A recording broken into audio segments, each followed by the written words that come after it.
USA की बात ना मानने पर सद्दाम हुसैन को ओवरथ्रो किया गया और फांसी दी गई।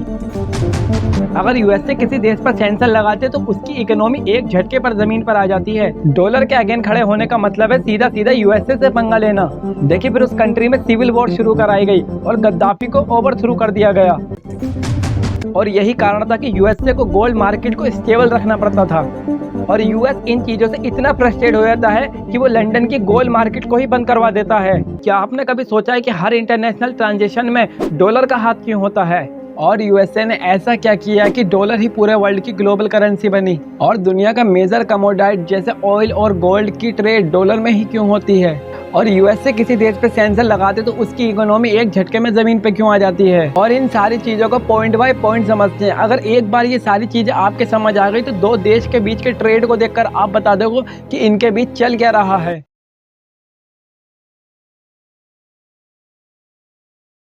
देखिए हजारों साल पहले जब करेंसी नहीं होती थी तो उस टाइम पे लोग इस्तेमाल करते थे बार्टर सिस्टम का।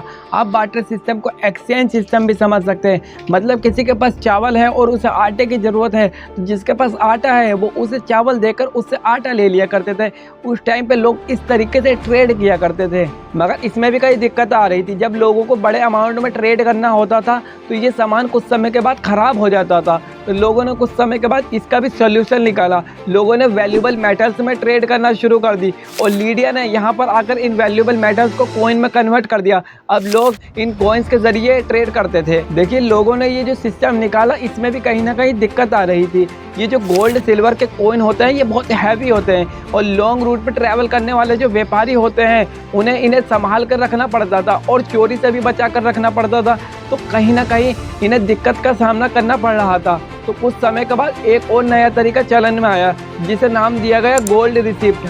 अब ये गोल्ड रिसिप्ट क्या है? मान लीजिए किसी व्यक्ति को कश्मीर से कन्याकुमारी तक जाना है गोल्ड लेकर, तो वो कश्मीर में एक व्यापारी को ढूंढेगा और उससे कहेगा कि मुझे इतना गोल्ड लेकर ट्रैवल नहीं करना, तो आप ये गोल्ड अपने पास रख लीजिए और जब हम कन्याकुमारी पहुंच जाएंगे तो आप वहां पर अपने जानने वाले व्यापारी से हमें हमारा गोल्ड वापस दिला देना और आपका जितना परसेंट बने आप ले लेना। तो कश्मीर का व्यापारी मोहर और साइन लगाकर एक गोल्ड रिसिप्ट देता है और आप जब कन्याकुमारी पहुंच जाते हैं तो वहां पर उस व्यापारी को गोल्ड रिसिप्ट दिखाकर आप अपना सोना वापस ले लेते हैं। तो उस ज़माने में इस तरीके से ट्रेड हो रहा था।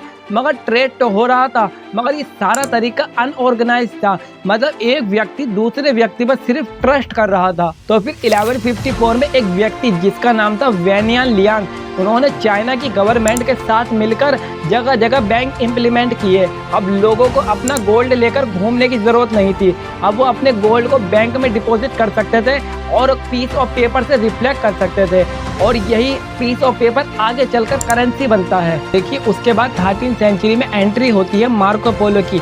मार्को पोलो जब चाइना पहुंचते हैं तो वो पीस ऑफ पेपर वाले सिस्टम को देखकर काफ़ी इम्प्रेस होते हैं। जब मार्को पोलो चाइना से वापस यूरोप लौटते हैं तो पूरे यूरोप में भी इस पीस ऑफ पेपर वाले सिस्टम को इम्प्लीमेंट कर देते हैं और वहाँ पर इसे अपना नाम देते हैं पाउंड स्टर्लिंग। धीरे धीरे सारी कंट्री में भी पेपर जिसे करेंसी बोला गया इसमें ट्रेड होने लगी। लोग गोल्ड रखकर पेपर करेंसी के थ्रू ट्रेड कर रहे थे। अब कंट्री के अंदर तो ट्रेड हो रहा था मगर कंट्री के बाहर ट्रेड नहीं हो रहा था, तो इसे इंटरनेशनली भी लाया गया।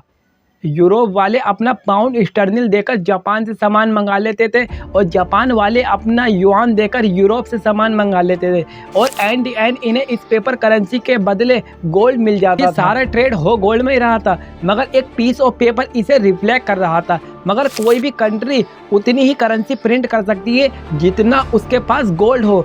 आप इसे इस तरीके से भी समझ सकते हैं, जो कंट्री ज़्यादा रिसोर्सेज पैदा करेगी उस कंट्री के पास ज़्यादा गोल्ड होगा और जिसके पास ज़्यादा गोल्ड होगा वो ज़्यादा करेंसी प्रिंट कर सकती है। उसके बाद ये सारी चीज़ें पहुँचती है 19वीं सेंचुरी में, जहाँ यूके सबसे ज़्यादा रिसोर्सेज प्रोड्यूस कर रहा था और अलग अलग कंट्री में सप्लाई कर रहा था और दुनिया का सबसे ज़्यादा गोल्ड यूके के पास इकट्ठा हो गया था।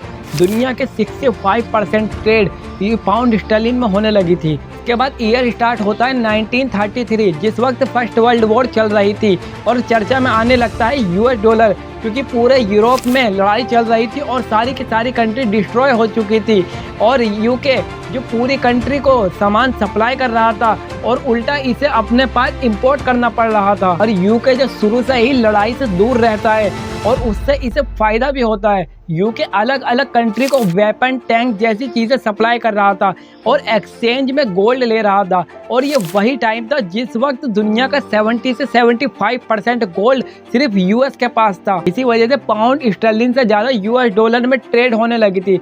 इसके बाद टाइम आता है 1944। इस टाइम एक एग्रीमेंट पास होता है। 1 जुलाई 1944 को न्यू हैम्पशायर अमेरिका के ब्रेटन वुड में 44 कंट्री के रिप्रेजेंटेटिव बैठकर एक डिसीजन लेते हैं। अब पूरी दुनिया में जो ट्रेड होगा वो डॉलर में होगा।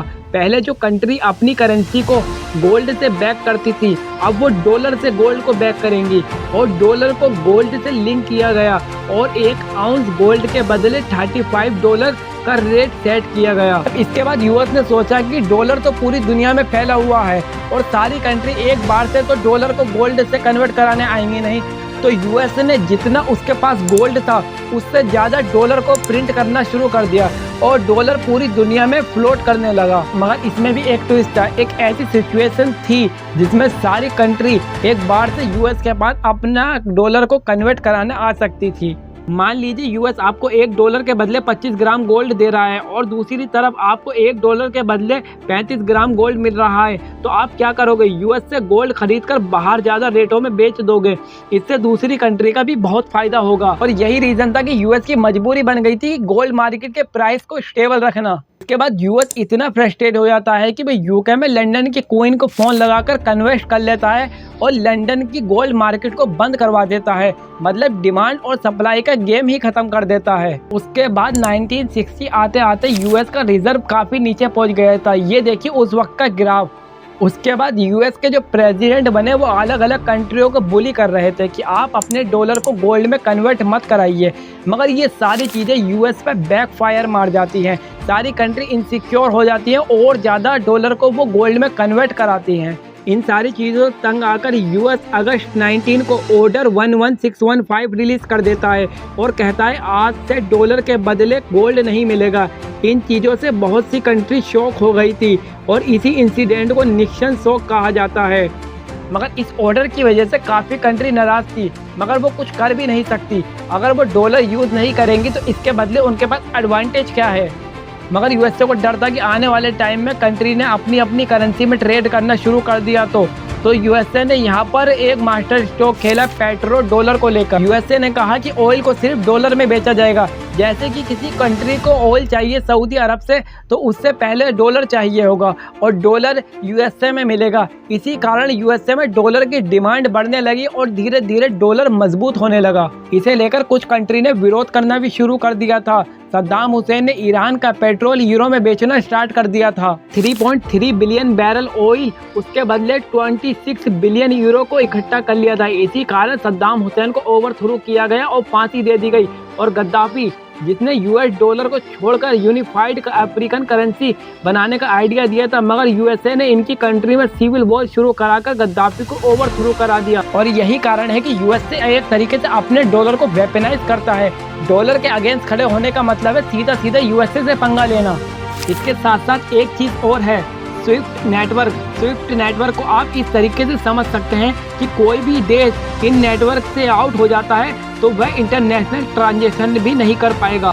और ये किसी कंट्री के लिए ऐसा होता है कि जैसे उसके ऊपर न्यूक्लियर बॉम्ब गिरा दिया। और ये स्विफ्ट नेटवर्क, इसमें इनडायरेक्टली पूरा कंट्रोल यूएस के पास होता है। यूएस से किसी देश पे सेंसर लगाते तो उसकी इकोनॉमी एक झटके में जमीन पर आ जाती है।